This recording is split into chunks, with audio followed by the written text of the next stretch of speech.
Leggera? Per questa? Vai, buona. No, vai.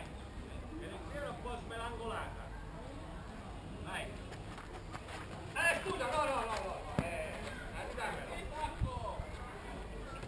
Quella tiro di stacco.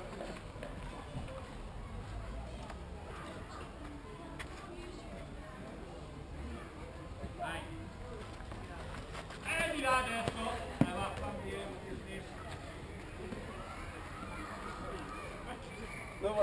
Chiamare un matracco. Un ballallo, chi c'è? Vai. Vai che bella. No, è venuto un capolavoro qua. Con quella viene un capolavoro anche un coglione. Anche Alex, no. No, per calma. L'ho detta grossa. Ma grossissimo. Io? Vai. No, presto!